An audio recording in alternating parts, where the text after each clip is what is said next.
Saudara, sudah lebih dari sebulan, Forum Purnawirawan TNI mengirim surat usulan pemakzulan Gibran ke DPR dan MPR, namun belum juga direspons. Politisi PDI Perjuangan menilai surat ini merupakan bagian dari aspirasi publik sehingga harus direspons pimpinan DPR dan MPR. Bagi seluruh rakyat Indonesia. Forum Purnawirawan Prajurit TNI telah mengirimkan surat tentang usulan pemakzulan Wakil Presiden Gibran Rakebuming Raka ke DPR dan MPR. Namun hingga lebih dari 1 bulan, surat itu belum direspons oleh DPR maupun MPR. Ketua DPR Puan Maharani mengaku belum menerima surat soal usulan pemakzulan Wapres Gibran. Namun Puan menjanjikan akan memproses surat itu sesuai mekanisme yang berlaku. Dengan surat, kita akan cek kembali apakah bisa langkah-langkah apa yang akan dilakukan, dan tentu saja kita akan proses nantinya dengan sebaik-baiknya. Belum ada. Sementara itu, MPR mengaku telah menerima surat tentang pemakzulan Wapres Gibran. Wakil Ketua MPR Edi Suparno bilang surat itu masih dikaji di Sekretariat Jenderal MPR sebelum ditindaklanjuti pimpinan MPR. Ya, kami juga sudah menerima surat itu. Tentu kita sedang menunggu hasil kajian dari Sekretariat Jenderal MPR tentang tindak lanjut atau permasalahan yang memang menyangkut surat tersebut. Jadi kami sifatnya dalam hal ini menunggu hasil kajian untuk kemudian kita lihat bagaimana kajian yang dilakukan oleh Sekretariat Jenderal MPR. Politisi PDI Perjuangan Andreas Hugo Pareira menilai usulan pemakzulan Wapres Gibran perlu direspons oleh pimpinan DPR dan MPR karena merupakan bagian dari aspirasi publik. Tunggu nanti pimpinan DPR yang ini kan, kalau ada perintah ya kita laksanakan. Tapi masuk akal nggak dorongan itu, karena kan sudah 2 kali dan sudah bersurat. Secara kan aspirasi masyarakat kan boleh aja kan. Dan secara konstitusi juga itu memungkinkan gitu kan. Kenapa enggak? Pengamat politik menilai meski ada peluang secara yuridis, namun para politisi saat ini belum serius menindaklanjuti usulan pemakzulan Gibran. Usulan ini bisa jadi akan ditindaklanjuti jelang pemilu 2029 mendatang. Saya melihat memang lebih memungkinkan celah yuridisnya, Mas ya, sebagaimana pernah terjadi di masa almarhum Pak Gus Dur ya. Jadi celah yuridis di mana waktu itu kalau saya nggak salah Pak Gus Dur itu ada problem di Bulog Gate yang walaupun tidak terbukti akhirnya. Jadi celah yuridis Mas Gibran ini kan tadi ada banyak ya, soal dugaan fufu-fafa, soal dugaan korupsi dan seterusnya. Jadi saya melihat kalau memang elit kita serius menindaklanjuti itu ya sebenarnya bisa. Tapi kalau will-nya ya, political will-nya belum muncul, belum ada, dan memang keluarga Solo ini kuat, ya ini lagi dan lagi layu sebelum berkembang. Sehingga pun kalau memang akan istilahnya munculkan kembali, momen itu bisa jadi akan kita lihat jelang pemilihan semacam itu. Jadi mekanisme yang apapun ada hari ini mungkin tidak akan dioptimalkan oleh para elit kita karena memang tidak ada situasi ekstrim yang muncul, Mas Brem. Forum Purnawirawan Prajurit TNI menyatakan telah menetapkan tenggat waktu bagi DPR untuk menjawab surat mereka. Forum Purnawirawan akan mengkaji langkah selanjutnya jika nanti DPR dan MPR tidak merespons. Tim Liputan, Kompas TV.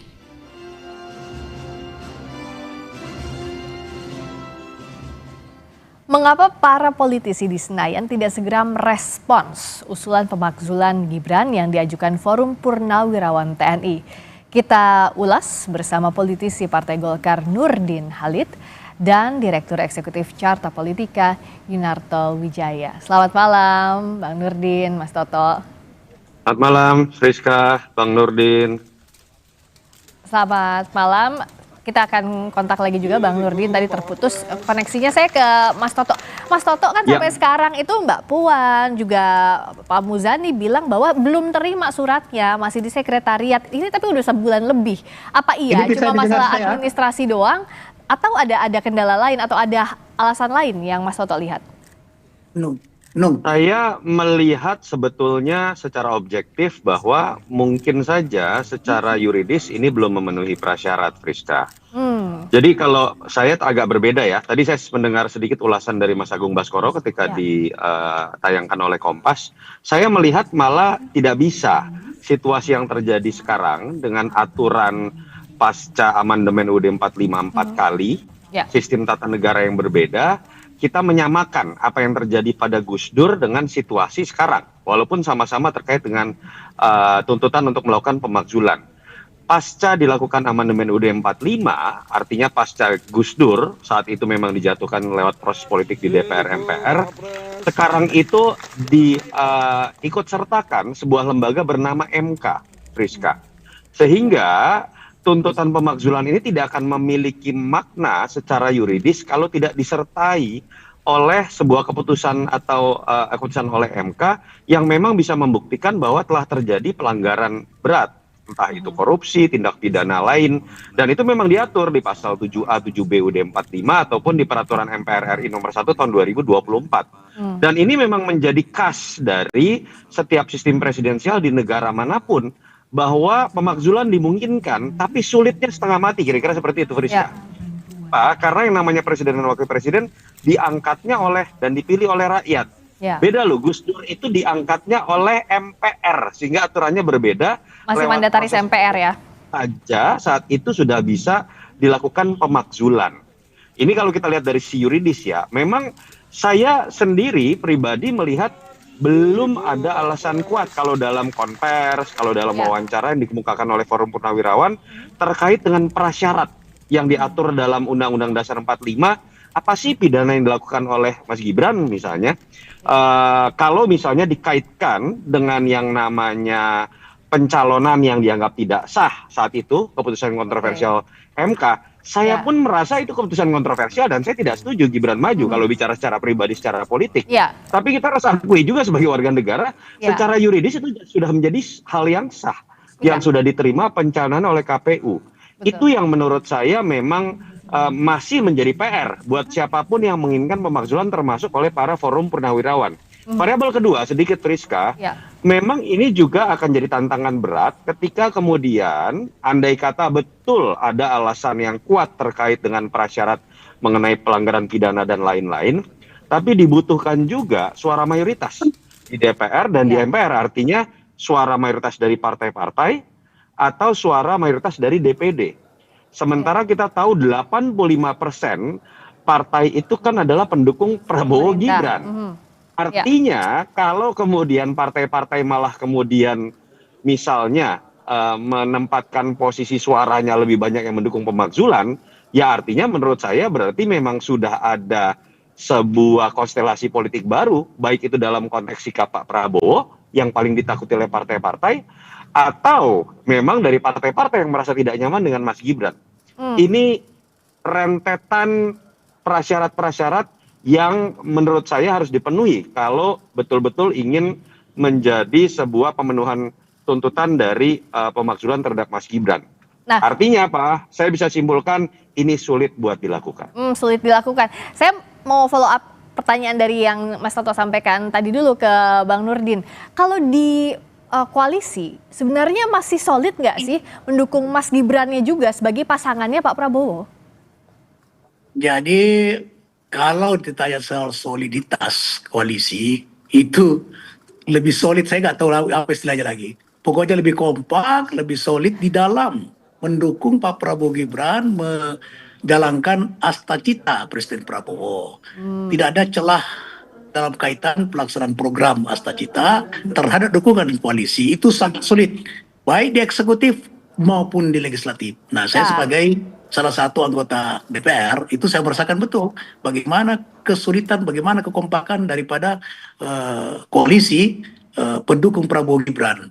Berkaitan dengan adanya usulan dari Purnawirawan, kita menghormati sebagai sebuah pendapat di era demokrasi. Itu kita menghargai. Tetapi dengan dua alasan yang saya baca itu sama sekali tidak punya dasar. Tadi Bung Toto sudah mengatakan bahwa apapun kontroversinya, keputusan MK final and banding itu tidak bisa diganggu-gugat. Ya. Satu. Yang kedua, secara hukum juga dia disahkan oleh KPU. KPU adalah lembaga yang dijamin oleh undang sebagai penyelenggara pemilu yang independen itu.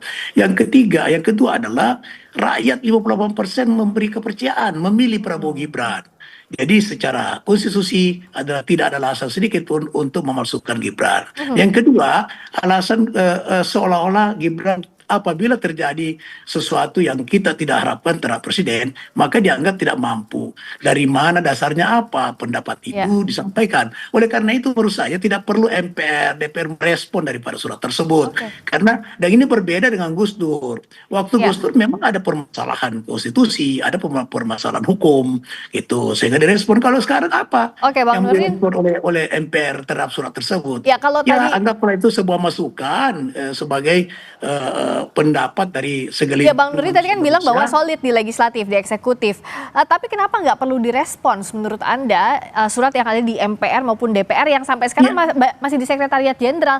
Kenapa tidak dijawab saja begitu bahwa itu tidak bisa untuk apa direspon kalau syarat. tidak punya untuk apa direspon kalau tidak punya dasar yang kuat secara konstitusi? Kita kan negara hukum, kita negara demokrasi, memahami, memaklumi adanya surat tersebut para purnawirawan, kita memahami itu. Tapi kemudian follow up-nya tentu harus dilanjuti berdasarkan konstitusi, berdasarkan hukum. Sekarang kalau saya tanya, direspon dengan kaitan apa sementara dasar hukumnya tidak kuat sama sekali. Jadi itu menurut saya tidak perlu kita respon itu. Itu bagian daripada masukan pendapat daripada segelintir konstitusionalis yang tergabung dalam purnawirawan. Kita menghargai pandangan pendapat purnawirawan, tapi kemudian kita juga harus menghormati bahwa negara ini adalah negara yang mengedepankan konstitusi, negara demokrasi berdasarkan hukum. Di era murid partai tidak ada yang kita tidak usulkan kecuali menegakkan hukum, dan itu adalah konstitusi kita. Gitu. Kalau dari Mas Toto, kalau Mas Toto melihatnya apakah harus direspons atau enggak sih suratnya? Respons ini kan bisa setuju atau enggak ya? Bisa ditolak atau diterima gitu? Saya punya standing point yang sama dengan Bang Nurdin terkait dengan tafsir kita bahwa tidak ada alasan yang kuat dari Forum Purnawirawan ketika menjelaskan apa sih kesalahan Mas Gibran. Tapi dalam konteks secara administrasi ketatanegaraan, saya berbeda dengan Bang Nurdin. Menurut saya, diamnya DPR secara resmi, secara kelembagaan, ini malah memancing polemik seperti ini terus-menerus. Suratnya kan diajukan resmi secara kenegaraan kepada lembaga DPR. Ketika dianggap surat ini tidak memenuhi prasyarat untuk dilanjutkan secara kenegaraan untuk diproses menuju tahapan pemakzulan, misalnya karena tidak ada surat dari MK yang harusnya disertai terkait dengan peraturan yang memang ada di peraturan MPR nomor 1 2024, pasal 7A dan 7B UUD 45, harusnya dijawab secara kelembagaan oleh DPR bahwa kami tidak bisa meneruskan karena ada hal-hal yang tidak memenuhi syarat secara aturan. Case close. Masalah akan menjadi selesai, orang hukum, orang politik kemudian akan bisa mendapatkan jawabannya secara legal juga. Kalau didiamkan seperti ini, polemik akhirnya berlanjut. Itu yang menurut saya malah seharusnya terjadi. Nah, itu kenapa tadi seperti yang Mas Toto sampaikan pun juga seperti pertanyaan saya, kenapa tidak direspon saja? Kalaupun tidak memenuhi prasyarat disampaikan tidak memenuhi, Bang Nurdin. Mbak Rizka, Bung Toto, harus dipahami bahwa DPR itu ada tata tertib, ya. Tidak semua surat itu harus direspon oleh pimpinan DPR. Kenapa?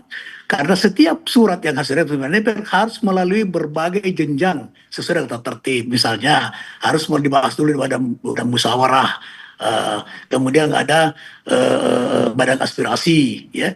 Nah ini kan aspirasi. Nah badan aspirasi lah yang membahas dulu ini, kemudian menyampaikan apa yang harus ditindaklanjuti oleh pimpinan DPR. Nah kemudian apabila dia nggak perlu itu harus diparipurnakan, maka pimpinan DPR menyampaikan kepada badan musyawarah. Badan musyawarah yang memutuskan apakah ini harus dibicarakan dalam pleno DPR RI, kemudian apa hasilnya, baru pimpinan DPR bisa melayangkan surat. Itu mekanisme. Saya sepakat, tidak seperti instansi biaya, dengar. Tidak seperti instansi biasa. Saya misalnya kementerian apa saja surat bisa dijawab. Yang saya protes adalah Bang Nurdin, tidak semudah itu, Bung Toto. Pasti Bung Nurdin, Anda dengar kalimat saya, Bung Nurdin, yang tadi saya tidak setuju adalah Bung Nurdin mengatakan tidak perlu direspon secara kelembagaan. Kalau saya pribadi Bahwa berpendapat ini itu harus tidak perlu. Nah, itu kan Bung Nurdin. Kita ketika berbicara mengenai apakah yang seharusnya dilakukan oleh DPR secara kelembagaan, Bang Nurdin tadi sebenarnya sudah menjelaskan bahwa ini tetap akan diproses, bahwa itu bisa melalui badan aspirasi, bisa melalui badan musyawarah, bahwa tidak perlu di pleno ketika tidak memenuhi prasyarat, itu urusan lain.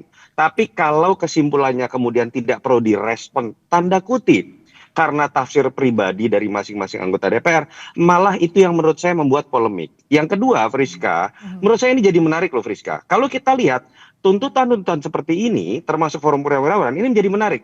Apa? Di satu sisi mereka sangat mendukung Pak Prabowo. Di sisi lain sangat menginginkan pemakzulan Mas Gibran. Menurut saya, kata kuncinya di sini adalah Pak Prabowo, karena Pak Prabowo masih sangat dihormati oleh pihak-pihak yang Maksudnya kata kunci Pak Prabowo apa maksudnya, Bung Toto? Iya, Kata kunci Pak Prabowo kuncinya apa? adalah saya belum selesai sudah dipotong. Oke, satu-satu ya, satu-satu dulu ya. Tadi Ke Mas Toto. Oke. Sekarang saya tanya, kata kunci maksudnya kata kunci Pak Prabowo itu apa? Saya lagi jelaskan jadi terpotong gara-gara Bung Nurdin. Ya, sama Menurut saya tadi terpotong juga. saya, secara terpotong informal, hal-hal seperti ini sangat mungkin bisa diselesaikan ketika ada komunikasi yang baik dengan Pak Prabowo. Pak Prabowo kan sudah menjelaskan bahwa dia ingin ada stabilitas politik, bahwa beliau menginginkan adanya persatuan, dan saya yakin Pak Prabowo kalau kita baca statement-statementnya sangat tidak menginginkan yang namanya dorongan tentang pemakzulan, upaya dipisahkan dengan wakil presiden. Dan ketika Pak Prabowo masih sangat dihormati oleh pihak-pihak yang menginginkan atau menuntut pemakzulan ini, sebuah komunikasi informal dengan Pak Prabowo menurut saya akan menyelesaikan masalah. Itu saja kok poinnya kenapa saya menjelaskan bahwa kata kuncinya secara informal ini akan ada di Pak Prabowo. Karena wibawa Pak Prabowo masih sangat dihormati oleh orang-orang ini. Oke. Kalau kita mendengar ya, Bung Toto, kalau kita mendengar ya konferensi pers oleh penasihat presiden dalam hal ini Pak Wiranto, sebenarnya sudah jelas sikap Pak Prabowo. Tidak perlu lagi disampaikan bahwa ini kata kunci Pak Prabowo. Itu sikap presiden itu sudah jelas yang disampaikan oleh Pak Wiranto waktu itu ya. Nah, oleh itu gini, kita tunggu saja selanjutnya apakah ini akan dibahas oleh DPR atau tidak. Kalau saya sebagai anggota DPR secara pribadi mengatakan tidak perlu dibahas. Kenapa? Tidak punya dasar yang kuat gitu loh.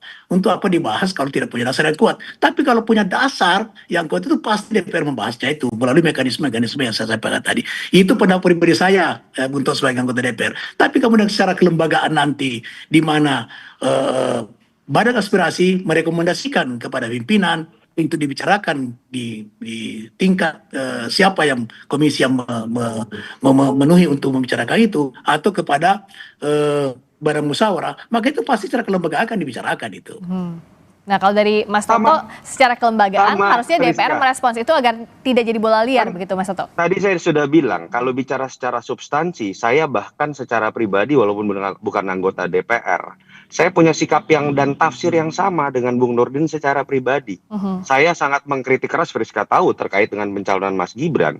Tapi dalam konteks pemenuhan prasyarat mengenai tuntutan pemakzulan ini menurut saya belum ada yang bersifat bisa memenuhi syarat. Saya sepakat dengan Bung Nurdin.